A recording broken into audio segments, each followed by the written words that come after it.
Hello, and welcome to today's webinar, Advancing Healthcare and Community-Based Organization Partnerships to Address Social Determinants, made possible by Kaiser Permanente Community Health. Before we get started, I'd like to quickly go over a few logistics. To eliminate background noise, phone lines are being muted during today's event. There will be a moderated Q&A session during today's presentation. You may submit a question online anytime by clicking the Q&A icon located at the bottom of your screen. Instructions are shown on the screen now. Today's event will be recorded and shared publicly on chcs.org.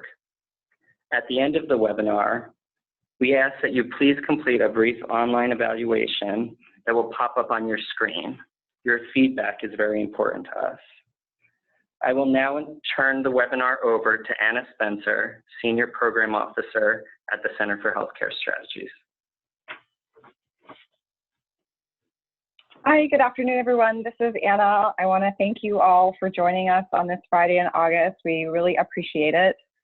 This webinar is a culmination of a year's worth of work by CHCS and our partner nonprofit finance fund with support from Kaiser Permanente, examining effective healthcare and community-based organization partnerships focused on addressing the social determinants of health. There is a growing understanding and really body of evidence that points to the role that social factors play in health outcomes and healthcare spending. In fact, we know that healthcare delivery drives only about 20% of health outcomes, while behavioral and social determinants, and this includes income and living environment, employment status, and access to transportation and healthy food, play a much bigger role in overall health. And this is particularly true for low-income populations. So to that end, there's a movement to integrate healthcare with social supports and services to improve population health, as well as address health equity, and really get at the bottom line, reducing healthcare spending. Healthcare organizations increasingly want to partner with community-based organizations, which, given their role in the community and their trusted status, are really well positioned to help address unmet social needs. We are grateful to Kaiser Permanente for their support in this project, and to our project officers, Andrea Azuma and Lowell Solomon. This work actually builds on, this project builds on work that was supported by the Robert Wood Johnson Foundation. But this project really sort of further delineates strategies for supporting these types of partnerships, particularly when there's multiple partners at the table. And the resulting resources include a set of case studies and a series of tools that are intended to support not only the development of the partnership, but help to refine existing relationships to better address the social determinants. Nima from NFF. Thank you, Anna.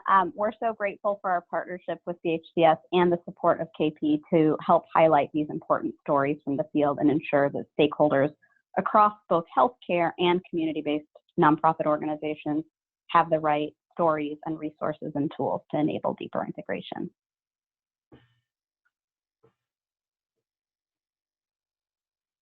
So Lowell? Yeah, hi. This is Lowell Solomon, and I'm here at Kaiser Permanente, and I wanted to start off by thanking the 1,300 of you that are online here for spending some time on a Friday morning or afternoon, depending on where you are, working on this issue. I think that's testament to how ripe this issue is and how much energy there is in the field, both in healthcare and on the social service side, to figure out how to build the bridge between the two sectors. And I just wanted to say a word or two and then really get right into the meat of the conversation today about why Kaiser Permanente has invested in this project and in this idea in a big way. And we all know about the movement around value-based purchasing, the new rules on Medicare Advantage plans, and more importantly, to allow for supplemental benefits for addressing social needs, and state Medicaid agencies changing the policy landscape. But underneath it is this growing understanding, as Anna was saying, that we cannot provide quality healthcare to our patients, to our members, if they have unmet basic human needs that are getting in the way of them getting that health care. So there is a value proposition and there's a human value proposition that I think motivates a lot of us to get into this space. So we have realized that we need to build the bridge from healthcare to community-based providers and these networks of social service providers. And I think the concern that a lot of us have and why we funded this project and why I'm excited to hear these case studies, and I'm excited for you all to have the tools that NFF and CHCS have developed, is that we cannot build a bridge to nowhere. And I think there's a big concern that we have in our organization. I know our colleagues in the health sector have as well, that if we think that the healthcare sector is chaotic and not coherent at times and disorganized, we know that the social sector is full of incredible people, incredible organizations doing great work, and it is even more fragile, much more under-resourced, and it's really incumbent upon us to make sure that we have strong partners on the other end of that bridge that we're trying to create. And there are some really important capabilities around kind of financial wherewithal, capabilities to do bidirectional referral, how we work with CBOs to scale up and provide the services and supports that our patients need at scale across our geographies. Really, really tough issues that require us to be super deliberate and rigorous and thoughtful about how to build quality partnerships that are around outcomes that really respect what each sector has to offer and what the constraints and limitations and challenges are.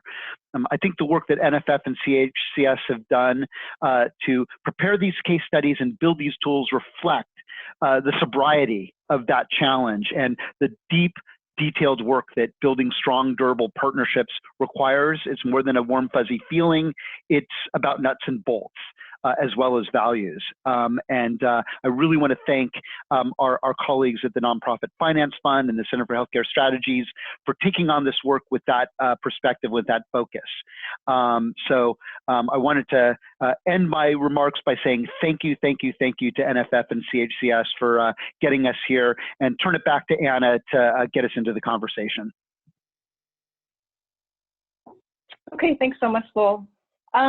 So maybe next slide, Michael. For those folks that aren't familiar with the Center for Healthcare Strategies, we are a nonprofit policy center working in the Medicaid space. We work with Medicaid programs and health plans, and our work is focused on payment and delivery system reforms, integrating care and services for people with complex needs, and enhancing access to coverage and services.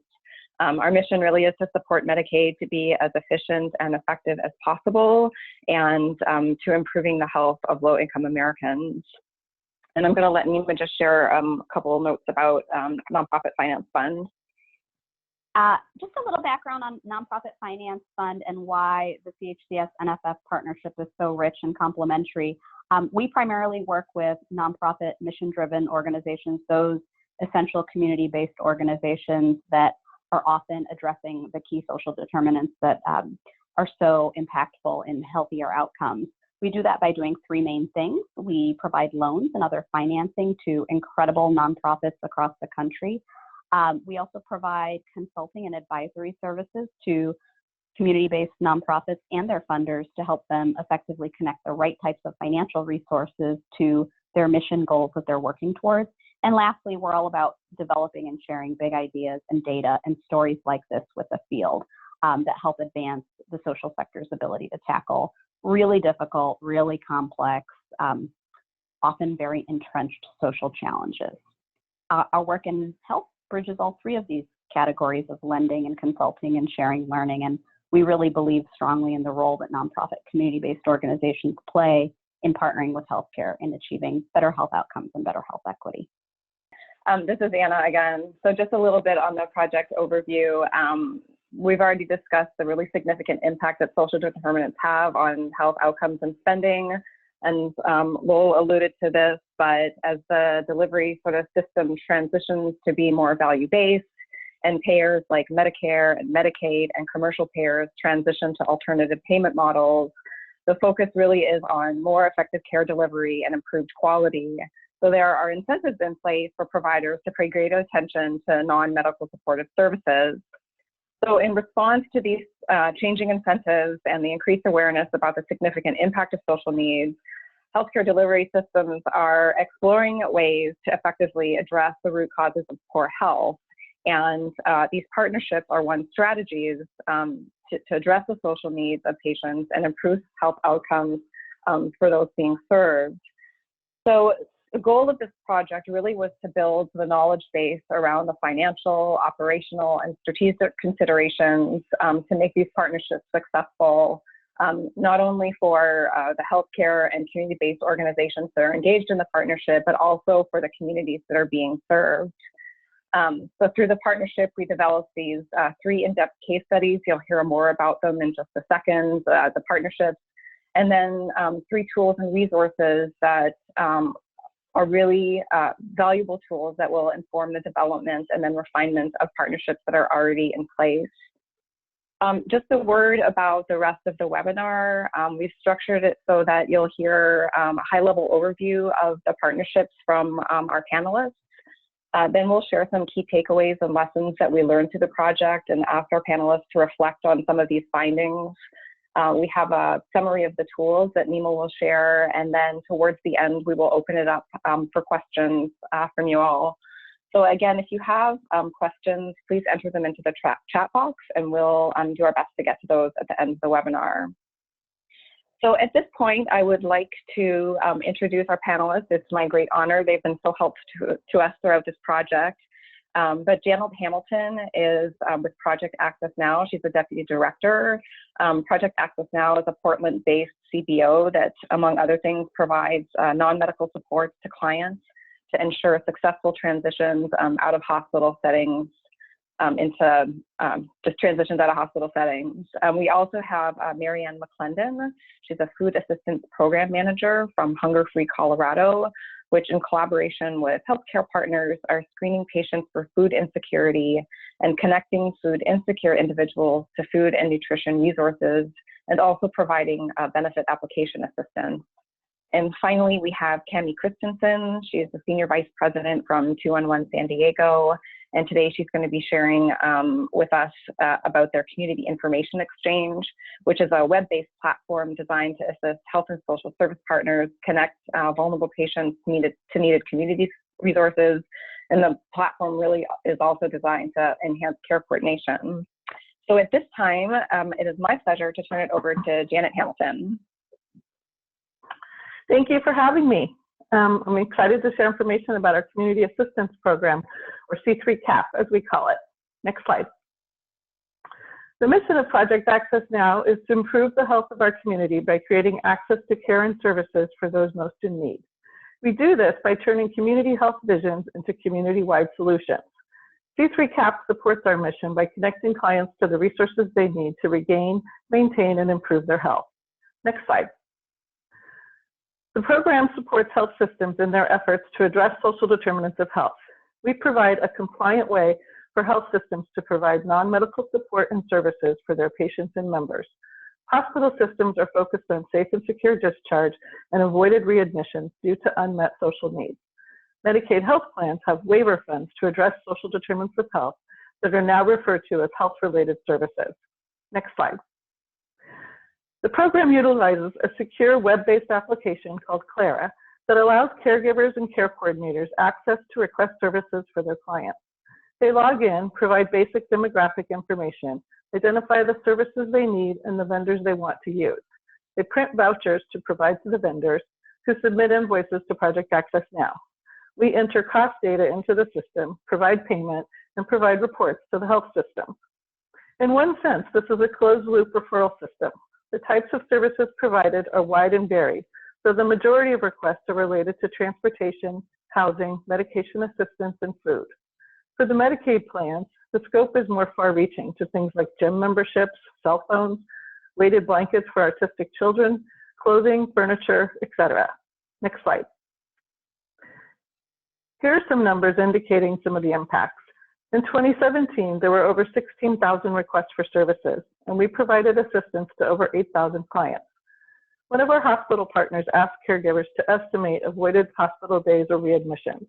Based on that data, over 800 days in the hospital were avoided and over $3 million saved in unnecessary hospital stays.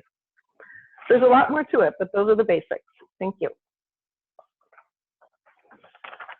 Next slide. Thanks, Janet. And now we'll turn it over to Mary Ann. Hello, everyone. Thank you for this opportunity to speak with you today because of the important role that you can play in decreasing hunger. You were already made aware of what Hunger Free is, but we are a nonprofit and our mission is to end hunger. While that is one of a large initiative that we have, or a mission, we have many initiatives, one of which I'm going to be talking about our food resource hotline and our referrals that medical systems provide to us. Can we move on to the next slide? These are some of our services, which we refer to as our SNAP Outreach Initiative. This includes on-site application assistance, which is in the field, and our food resource hotline. The navigators that work on our hotline provide referrals to agencies that offer meals and boxes of food. We serve the entire state and offer services in English and Spanish and have well over 1,100 resources, which are updated every 6 months or so. These are usually updated by the help of volunteers. All of our navigators are trained to understand the eligibility rules and requirements that are encompass the food federal nutrition programs as well as SNAP. And if we find that a client is eligible for food stamps or SNAP and or WIC, then we'll offer an application to them over the phone. We look up their case numbers in the state management tool, which is what all the county workers use, and determine which benefits that they already receive, and then link their case to a new application for benefits in the online application system that we refer to as PEAK. Then we walk clients through the entire process of the expectations that will be made of them, and then help them with any ongoing cases, and then offer redeterminations and change reports for them as well. Can move on to the next slide. Our referral process is to have medical systems, physicians, social workers, anyone in the field identify food insecurity with the client, and then send us a fax referral through a secure fax line. This can also be done through secure email. And then we will follow up with the client, usually within the hour, but generally no more than 24 hours of receiving that referral. We found that when we started this with Kaiser patients earlier on in 2011, that when the physicians were handing them a phone number, only 5% of the clients or the patients we were able to reach or called us. When we moved to sending a fax referral, then we had a reach of 85%, and lately even more so. So we'll go ahead and talk about some of those details later in some questions, but I can move on to the next slide. Then when, after the month is through, we send evaluations or reports back to the medical systems or whichever organization is sending it to us, such as WIC or some other food pantries that are sending us referrals. We let them know the impacts of what happens with the referrals that are sent to us. And then we also have surveys out in the field with another major health system that sends us referrals, and we're measuring social determinants of health on stress. So that is something that is in the works of what our impact is with the community and the referrals that are sent to us. And later on, I can help answer any questions, but that is the gist of what our medical referral program is. Thank you, Mary Ann. And Cami, you're up. All right, thanks for having us.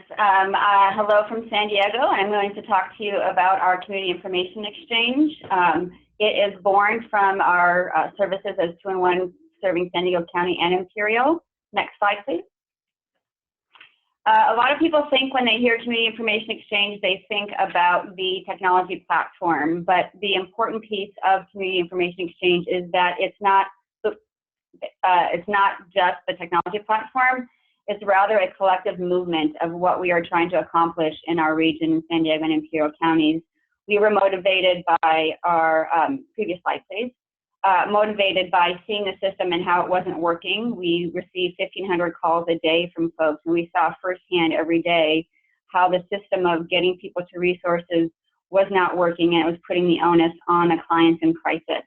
So we were seeing that just telling people to call 2-in-1 or giving them resources wasn't working. Prescription pads, in the doctor's office telling people to call 211 wasn't sufficient. We needed to move to a proactive model to have helpers working more closely together to use data to break down the barriers between the sectors, including, especially including health and social services, and moving further upstream. So really the tenets of community information exchange, you can see there on the screen, is that network of partners, the technology platform, the bidirectional referrals, and a shared language using the risk rating scale.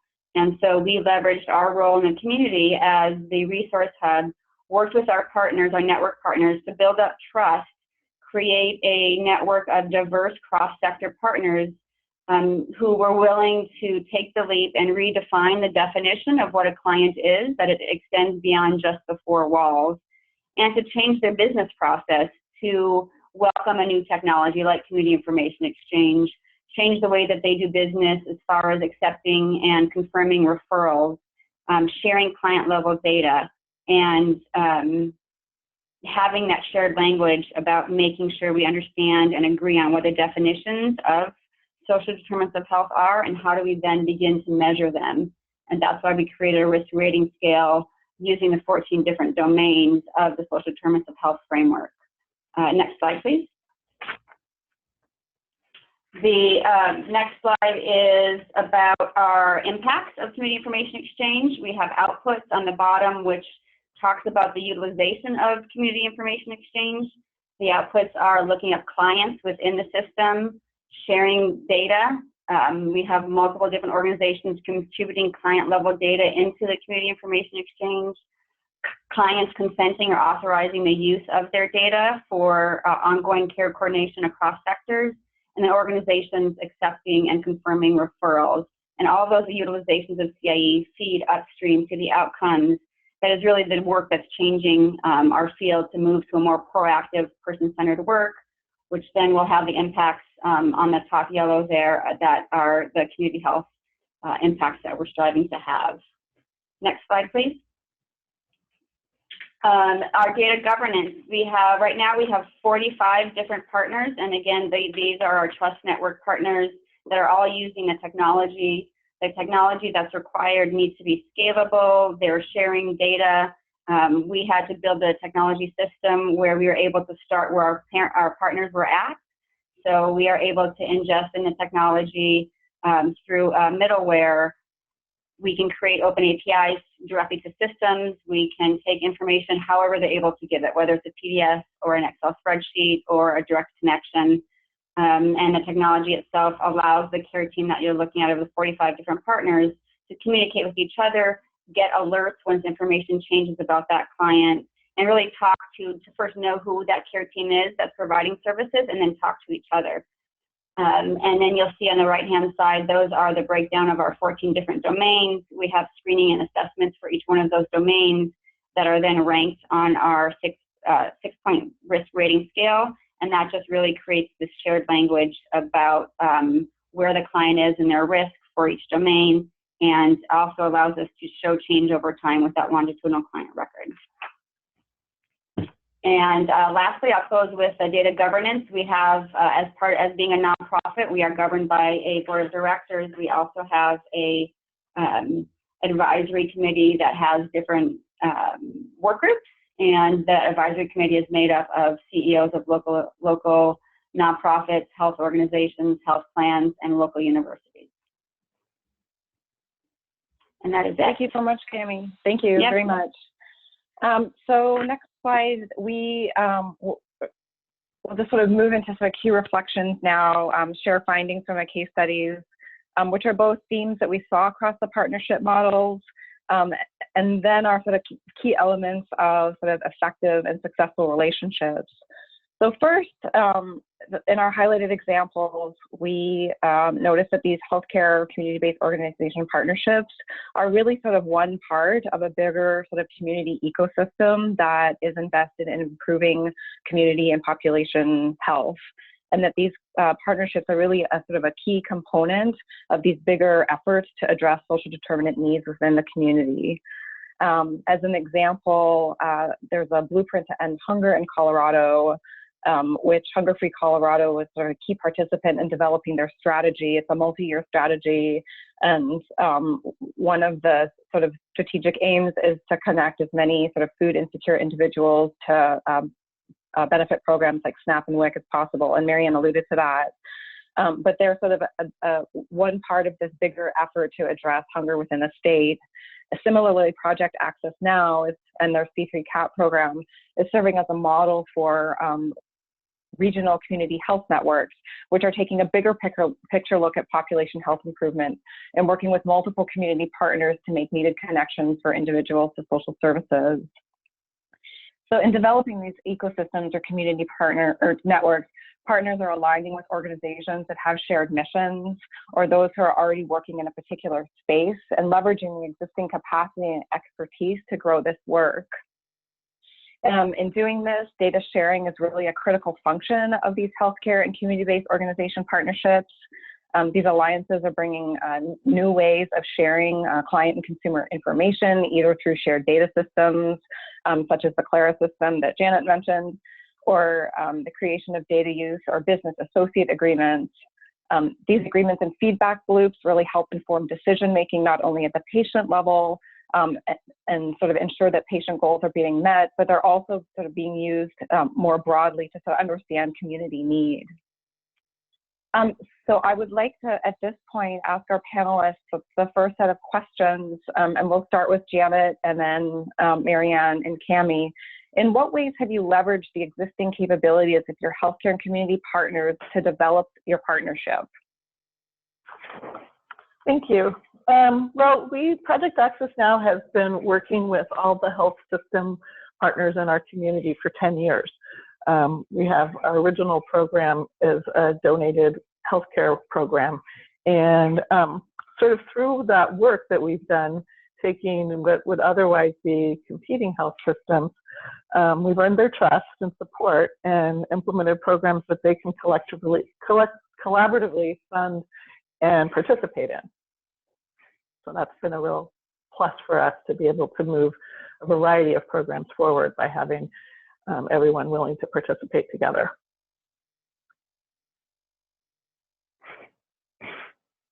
Marianne?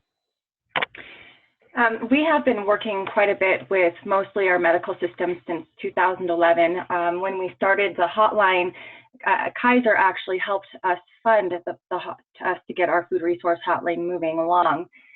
We have now developed or fostered about, I would say, 35 to 40 partnerships in the medical systems, and it's ever growing. So we're now expanding out into our rural communities and are providing guidance on how to complete application assistance in a lot of the medical systems out there, Rocky Mountain Health Plans being one of them, and they will be doing application assistance in person.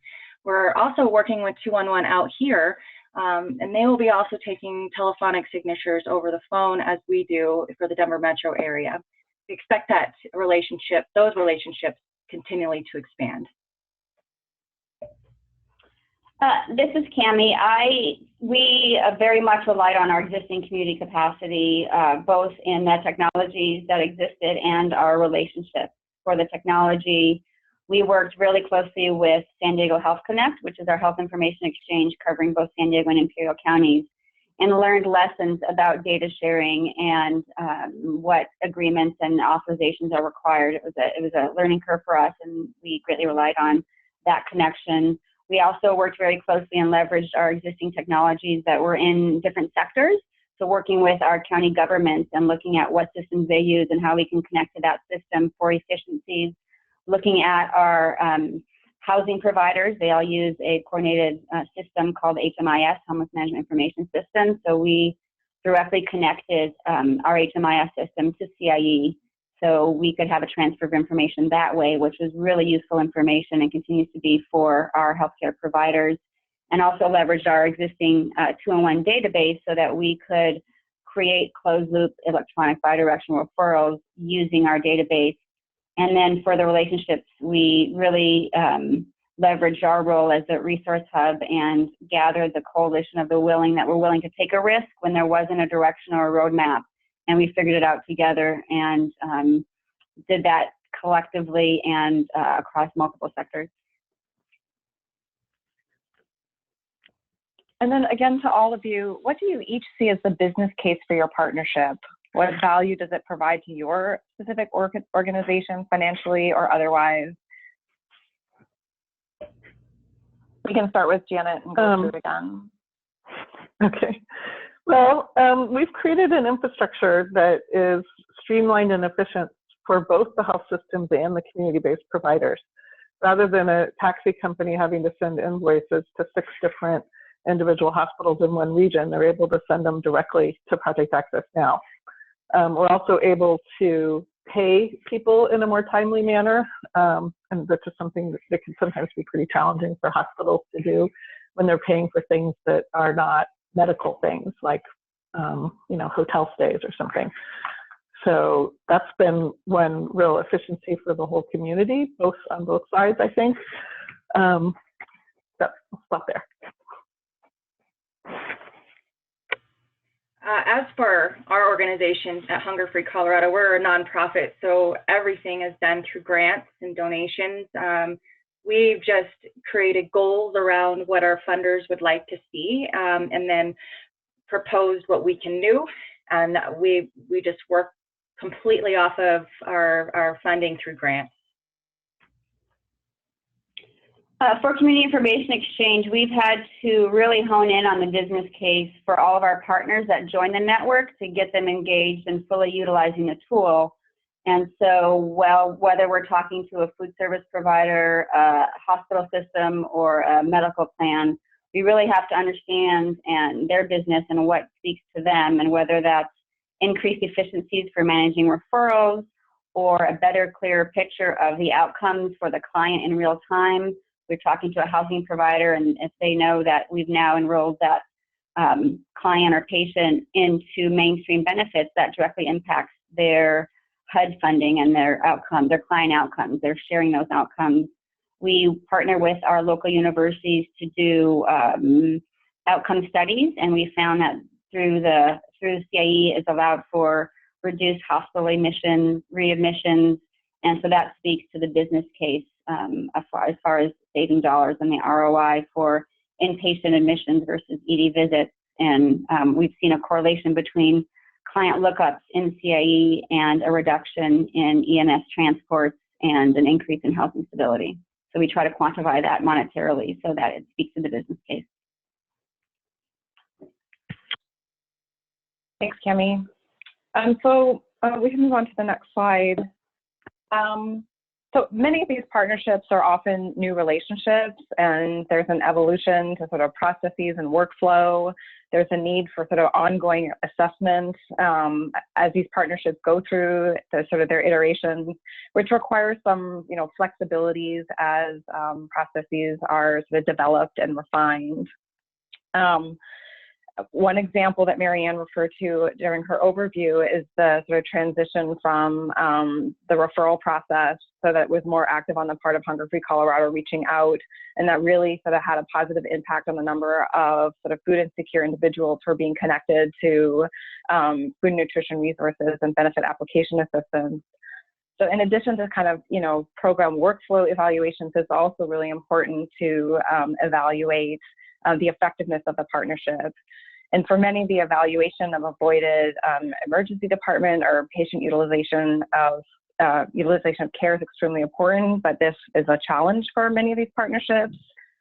Demonstrating ROI is really critical for healthcare organizations as well as CBOs, and these results are often used to inform financing decisions, which have implications for program sustainability. However, conducting rigorous evaluations of these partnerships is often difficult because they require a comparison group, and that means some individuals won't get services, which is just not really a practical approach, particularly with such a vulnerable population. So there's some challenges involved, but that said, community and health partners are very invested in evaluating outcomes to the extent possible. This really does require a clear consensus on outcome metrics that are meaningful to each partner, and doing this sort of early and upfront. The establishment of a reporting process for all partners involved, the ability to access utilization and patient outcomes data, which requires partners to ensure that patient safety is maintained. Finally, there's the understanding of the costs to the partnership, both in terms of establishing the models, but then what it takes to maintain a partnership over the course of time. And Nima can talk about a tool that NFS has developed, which provides some really clear guidance and a picture on what it takes to do both of these. But again, it sort of takes time to fully understand what's required in terms of staff time and resource allocation, which again requires flexibility on the part of healthcare organizations and community-based organizations as they make adjustments. So again, I'd like to ask the panelists, what adjustments have you made along the way to workflow or processes for delivering and coordinating services to make things easier for both organizations? And maybe Marianne, we'll start with you. Sure. So like I said initially, and this is just an example, so the Kaiser physicians would either hand out a hotline card with our phone number and let the patient know about our services, or we use script pads, and we thought that that was pretty clever, but the results of the patients calling in wasn't significant. So we had to reassess what was happening and determine the fax referral was the best alternative with limited information. Since then, that was all done through paper or handwritten. Since then, the Kaiser has implemented the form, the referral form, into their system, Epic. And now the community health specialist can enter in the information automatically, and it'll send us an electronic fax. We don't see anything on our end. It is all done on their end. And some of the questions were saying, how do you make sure that this is secure? Well, on the medical systems end, they have to get a medical release form. So that was something else that we had to implement in there. Now we are trying to develop, for other partners that have not built it into their e-fax or e-system, is an online fillable form where it will then create an alert to me using our system we call Salesforce, which is where we have developed all of our data entry for our clients. And this has been approved by the state for us to use because of the security that it has. And it also, the county partners or the Department of Human Services is also moving to the system Salesforce, which is a recommended program if you are going to start this up.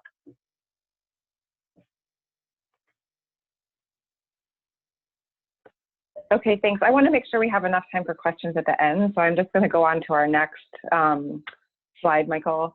And when building up these relationships, there's a certain amount or not a certain, there's a lot of effort that's put into sort of making the case to engage sort of partners, and then certainly to encourage sort of healthcare partners to financially support these types of partnerships. Making referrals to social services is not the usual way of doing business for many healthcare partners, so demonstrating partnership value is extremely important. All the partnership models have had to do some education around the impact of social determinants on health outcomes and demonstrating the value of making referrals to social services. But there's also been the need to train healthcare staff around sensitivities and reducing stigma on the part of sort of clients of accepting social assistance. Many of the partnerships, their efforts to demonstrate that referrals are not just one more thing to do, but these partnerships can be an actual facilitator in improving patients' lives and health outcomes. And in many cases, there's a mutual benefit to these partnerships. CBOs can serve, much like C3 CAP, a single point of contact for healthcare providers. Healthcare providers don't have to fully understand the lay of the land or like the full range of community resources, but can rely on community-based organizations whose expertise really is in understanding and connecting to what's available in the community. And this can reduce administrative burden and a lot of stress for healthcare staff and allow clinicians to do what they're supposed to do, which is, provide clinical care. And the flip side is for community-based organizations is that these partnerships with healthcare organizations can really help them extend their reach into communities, help them to grow their organizations and operations. So it's important to make the business case. It's important to develop the understanding. Also, however, that cost savings are not always the most desirable outcome. While important, there are many clinical interventions that don't reduce costs but have an impact on quality of life. And as partners sort of come together and evaluate these partnerships, sort of looking at this quality of life improvement, so looking at through that lens is also extremely important. So to my panelists, how did you engage providers and create buy-in, and what kind of education did you have to do around the partnership and or social determinants of health? So Janet? Yeah, well, our situation was a little bit unique, I think, in that we were approached by the health system and asked to help create this infrastructure to support them. So in the world before us, each individual hospital had their own way of providing this type of assistance to folks upon discharge. So they didn't really have a handle on who was getting the help, who was giving the help, what types of services were being provided, and really exactly what they were spending on what things. So, and there were some compliance issues around the way that that was being handled. So we were able to help address that compliance issue by being a community-based charitable organization that could take away some of the challenges of doing it internally. So it wasn't really like we had to convince them. We just had to be willing to be a community partner able to take on the work for them. Thanks, Janet. Marianne? There was a lot of reducing stigma in the beginning. We really had to have someone who was bought in on our side. We had a doctor from Kaiser sit on our board, which was really helpful. We had her get us connected to a lot of the hospital systems, and then with her voice, we paired in doing presentations together, and she had the nutritional information on her end, and I was able to kind of back it up with some statistics on my end. So we had a good start. There was a little trouble getting some organizations on board, thinking obesity had nothing to do with nutrition, and then with obesity, you know, with people who are food insecure. So there was a lot of that, but eventually I think we got a lot of buy-in, and I don't really feel a whole lot of pushback anymore, but it was a little tough in the beginning.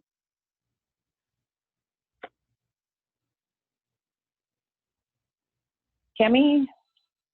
Yeah, when we were developing the risk rating scale and the bidirectional functionalities of community information exchange, it was really a community-focused approach. And so we know we needed to hear from our partners if they were going to move to an electronic referral system. What information did they need to know about that client in order to accept or decline a referral? When we were building out all of the different assessments for the 14 domains, we pulled together over 70 different community partners, sector by sector, and looked at what tools they were using for assessments. And so when we had the primary care and prevention domain, we pulled together our partners at the FQHCs and the hospital systems and looked at what type of information is needed.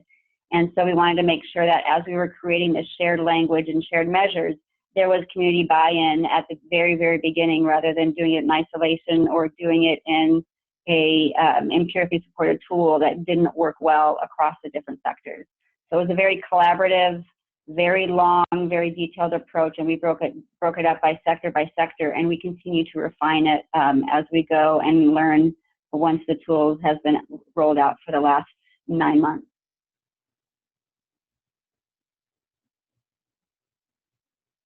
Okay, thanks. All right, so at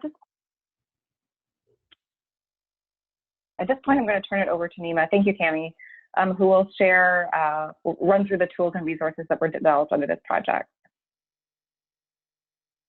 Thanks, Anna. I'll be brief because I know we want to get to questions, and I know there's a lot. So next slide, please.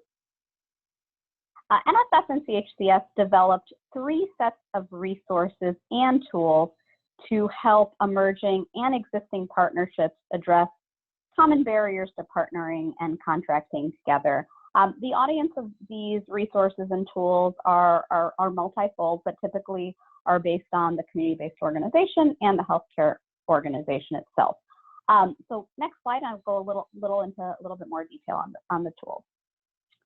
So the first tool is partnership models between community-based and healthcare organizations. And this is a matrix that outlines common partnership elements and really establishes a framework to describe the level and depth of integration between partners. It reflects common approaches to how organizations are taking to working together. And there's a couple of different broad categories. Service model, so the way partners are working together, financial relationships, the flow of funds between partners, data, the exchange of information between partners, obviously a critical element, and the effects of partnership beyond impact on individuals served. And lastly, governance structures. We recognize that not every partnership that you all may be engaging in might fit neatly into these categories, but this matrix and this resources is particularly intended to define some of those common characteristics, really to establish a shared and unified language for understanding what integration looks like between community-based and healthcare organizations, recognizing the explosion of activity and partnership activity that we're seeing across the country. You'll see each of these case studies are mapped to each of the different sections. Next slide. The second tool is articulating value within community-based and healthcare organization partnerships. And this is a tool in its purest sense, and it really assists partners in articulating their value. And I say value in a very broad way, not just financial value, within an emerging or existing partnership. And it really asks a series of reflection, questions, and considerations to help articulate that value. And it also importantly highlights the range of ways that CBOs and healthcare organizations can provide value to each other through a partnership, as well as the overall value of the partnership, and can help align around shared goals. Next slide. The last slide, and of course NSF is a nonprofit finance fund, and so we believe that effective and sustainable methods of financing really have to do very strongly with understanding not only the value of various interventions and partnerships, but also really importantly, the cost. So this is a tool that is really about the cost of partnership and estimating costs to help align goals, prioritize decisions, and really communicate what it takes to achieve the right type of partnership. It's a fairly simplified framework to estimate that cost for up to 3 years. And it contains a couple of different brass tacks worksheets to help identify partnership assumptions around staffing, around infrastructure costs, and consolidated funding sources. And then the tool will synthesize all of that data with a series of summary charts and graphs. We feel that the importance of understanding what it really takes to partner is really critical to achieve those shared goals in the long term. Back to you. Thanks, Nima. Great. So we have tons of questions that have come in. The first one I'm going to start with to all the panelists is, how have you approached evaluation both to refine elements of the partnership and to demonstrate ROI? And what other measures of the success do you think are important for successful partnerships? I can take that. This is Cami with Community Information Exchange. We engaged our local universities to partner with us to look at some of the decision points that we've made and looking at the client level outcomes to first support the idea that care coordination and data sharing directly impact client outcomes and their progress. We're also evaluating the actual system utilization and looking at the actual tool itself, the Community Information Exchange, and our programs and partners using it, and moving from an output to more of an outcome, and using the risk rating scale for the clients to see, are there vulnerabilities or risks in each domain changing based on the interventions of the community. And really we're working with our informatics team and our local researchers to quantify that in an objective way, and then doing our work to get that message out about what is working and what isn't, and making changes as necessary.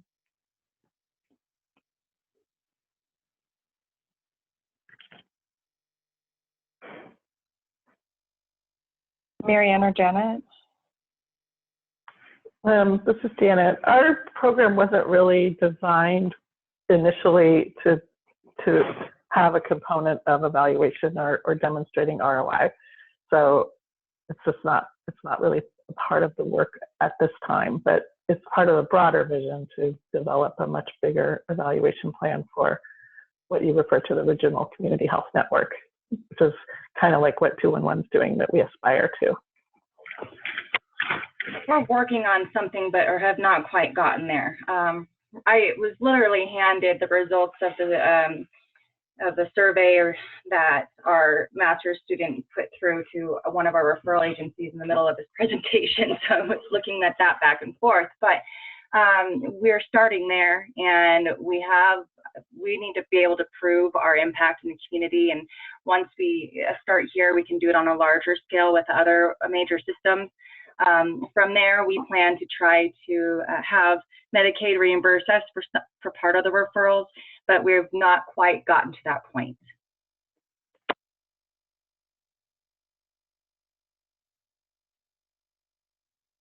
So there's a question that came through from healthcare payer provider perspective. What type of consent forms or agreements are in place that allow healthcare payers and providers to share patient-level data with social service agencies? This is Marian. So the information on the release of information that the hospital has, they have developed that on their end. We haven't seen anything. We don't ask for that. That is solely on the provider's end to have, and they should already have documents prepared for these situations. They have the patient sign the form and they put it on their file. Some of it's electronic and some of it's just signature based. But once they do that, then they're sent to, for example, a community specialist at the offices there. If it's a smaller office, it would be maybe the receptionist that could help them. But we do work with small to large offices or systems, and everyone does it differently. So depending on what your internal processes are would be what you would use. Ours are just the verbal ROI from the caregivers to the patients, and then so there's not a need for a signature for the work for the referrals that are made to us. They just do it verbally. For the Community Information Exchange, all of the network partners sign the same agreements, which is a business associate agreement and a participation agreement that details certain requirements such as cyber insurance, privacy practices, and other agreements. At the client level data, all of the partners are using the same client level authorization.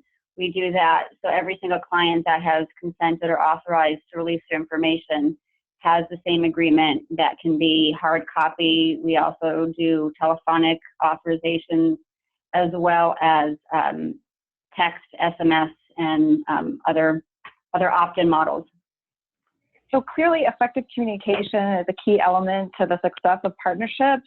In what ways and at what level, sort of operational or leadership, do partner organizations interact and communicate? And what works to facilitate the partner relationship and what doesn't?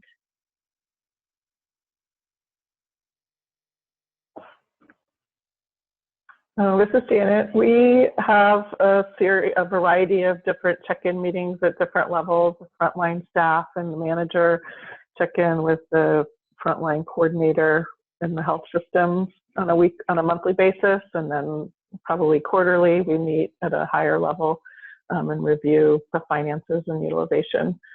So that's how it goes.